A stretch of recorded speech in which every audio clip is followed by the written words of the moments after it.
کے آقا آپ کا عالم غلام، آپ ہیں شاہ جہاں شاہ دلاں شاہ زمن، آپ کے دم سے مہو سالو شب و دن صبح و شام، مصطفیٰ مجتبی آپ خیر الورا۔ ناظرین السلام علیکم ورحمۃ اللہ وبرکاتہ۔ میں ہوں آپ کا میزبان انصار عزیز ندوی، اور آپ اس وقت سیدھی بات کا خصوصی پروگرام ذکر میرے حبیب کا صلی اللہ علیہ وسلم دیکھ رہے ہیں۔ ناظرین، یہ ذکر میرے حبیب کا اس پروگرام کی چوتھی قسط ہے۔ اس سے پہلے کے پروگرام میں نے آپ کے سامنے مختلف اقوام کی کیا حالت تھی اس کو رکھا تھا، روم و ایران کی مختصر تصویر کشی اور عیسائی مذہب کے عقیدے اور اخلاقی بگاڑ کی صورتحال کو بیان کیا تھا۔ جن لوگوں نے نہیں سنا وہ ضرور ہماری یوٹیوب کے سیدھی بات کے ٹی وی چینل میں جا کر کے ملاحظہ کر سکتے ہیں۔ ناظرین، اب آئیے دیکھتے ہیں کہ اس دور میں ملعون و مردود یہودیوں کا کیا حال تھا۔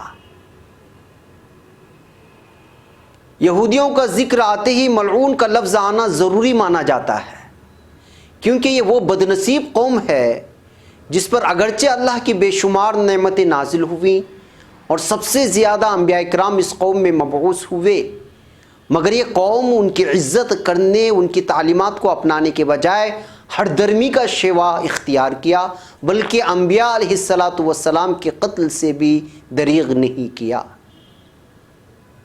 یہی وجہ تھی کہ اللہ نے اس قوم کی قسمت میں قیامت تک سرگردہ رہنا لکھ دیا۔ اسی خدائے لعنت کے سبب دنیا کے کسی ایک ملک نے بھی اسے نہیں اپنایا۔ اس زمانے میں دیکھا جائے تو یہ قوم صرف اس وجہ سے ممتاز تھی کہ اس کے پاس تحریف شدہ ہی صحیح مگر دین ابراہیم کا بہت بڑا سرمایہ تھا، لیکن تہذیب و تمدن کے میدان میں، خاص طور سے سیاست کے باب میں، یہ قوم انتہائی پسماندہ تھی۔ گویا اس میدان میں ان کا کوئی مقام ہی نہیں تھا، ان کے مقدر میں سیاست یا حکمرانی لکھی ہی نہیں گئی تھی۔ دوسرے اقوام کی زیر نگی رہنا ان کے مقدر کا حصہ تھا۔ یہ کبھی حکمران نہ بن سکے، جلاوطنی، ظلم و جبر، سزا، مصائب و مشقت کا یہ ہمیشہ ہدف بنتے رہے، لیکن قومیت اور عصبیت کا غرور ان کی نس نس میں برابر سمایا ہوا تھا۔ نسلی تکبر ان کی شان تھی، مال و دولت کے اتنے حریص تھے کہ مسلسل سود کے لین دین میں ملوث رہتے، جس کی وجہ سے ان کے عادات تو بگڑے ہوئے تو تھے ہی، ساتھ ہی ان کی ذہنیت بھی پوری طرح پلید ہو چکی تھی۔ ان کی سب سے گھٹیا عادت یہ تھی کہ اگر ان کو پتہ ہو جاتا کہ یہ لوگ مغلوب ہو رہے ہیں یا پھر کمزور پڑ رہے ہیں تو یہ ذلیل سے ذلیل بننے کو بھی تیار ہو جاتے، اور جب لگتا کہ یہ غالب ہو رہے ہیں تو ان کے ظلم و جبر کو دیکھ کر یوں لگتا جیسے ان سے بے رحم اور ظالم تاریخ میں کوئی رہا ہی نہیں ہوگا۔ عام زندگی میں دھوکہ دہی، خود اپنوں کے ساتھ سنگدلی کے ساتھ پیش آنے میں ان کا کوئی سان ہی نہیں تھا۔ خود غرضی اور مطلب پرستی میں پیش رہتے، مفت کے مال کی لالچ اور حرص ان میں کوٹ کوٹ کر بھری ہوئی تھی۔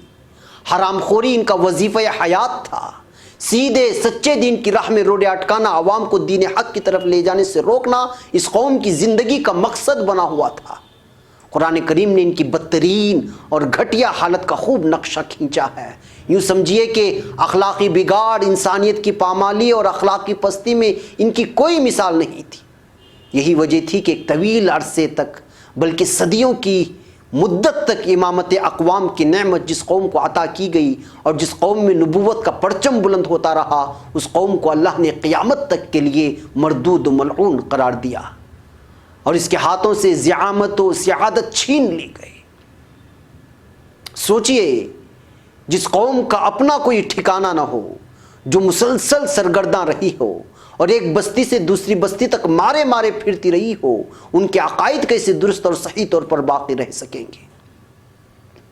یہی وجہ تھی کہ قوموں کی بدلتی حکمرانیوں اور پڑوسی ملکوں کے عادت و اطوار ان میں سرایت کرتے چلے گئے، اور بعض مواقع پر یا تو دباؤ میں آ کر یا قدرتی طور پر مختلف قوموں کے عقائد ان میں سرایت کرتے چلے گئے، یہاں تک کہ توحید پرست قوم مشرکانہ اعمال یعنی بت پرستی کی روایات کی امین بن گئی اور کفر و شرک کی دلدادہ بن گئی۔ جزیرۃ العرب میں بھی یہ لوگ موجود تھے۔ یہ لوگ آپ صلی اللہ علیہ وسلم کے بعثت کے بارے میں کفار مکہ کو بتایا بھی کرتے تھے، جس کا تذکرہ احادیث میں ملتا ہے۔ سیرت ابن ہشام کے باب نمبر 35 میں یہودیوں کی روایت کا تذکرہ ملتا ہے۔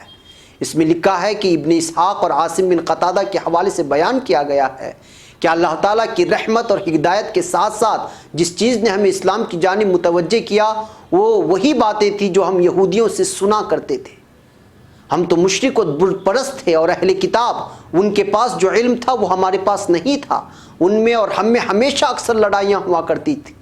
جب ہم ان سے کوئی چیز لے لیتے جو وہ ناپسند کرتے تو کہتے ایک نبی کا زمانہ قریب آ گیا ہے اور اب وہ عنقریب ہی مبعوث ہوں گے، ہم ان کے ساتھ ہو کر تمہیں اس طرح قتل کریں گے جیسے عاد اور ارم کو قتل کیا گیا تھا۔ یہ بات ہم اکثر سنا کرتے تھے۔ پھر آپ صلی اللہ علیہ وسلم نبی بنا کر بھیجے گئے تو ہم ایمان لے آئے اور قبول اسلام میں ہم یہودیوں پر سبقت لے گئے۔ قرآن کے 6 پارے میں سورہ نساء کی آیت نمبر 153 تا 161 میں اللہ نے قوم یہود کی بہت سی جہالتوں، سرکشیوں، ہٹ دھرمیوں اور فرمائشی مطالبات اور ان کے ہٹ دھرمی کی تصویر بڑی ہی خوبصورت انداز میں کھینچی ہے۔ اللہ تعالیٰ کی آیات، نشانیاں یعنی انبیاء اکرام کے معجزات کا تذکرہ، انبیاء اکرام کو ناحق قتل کرنا اور حضرت مریم علیہ السلام پر بہتان باندھنا، حضرت عیسیٰ علیہ السلام کے قتل کا دعویٰ کرنے کے تذکروں کے ساتھ ساتھ اللہ نے صاف صاف کہہ دیا ہے کہ ان کے کفر کی وجہ سے ان کی دلوں پر مہر لگا دی گئی ہے۔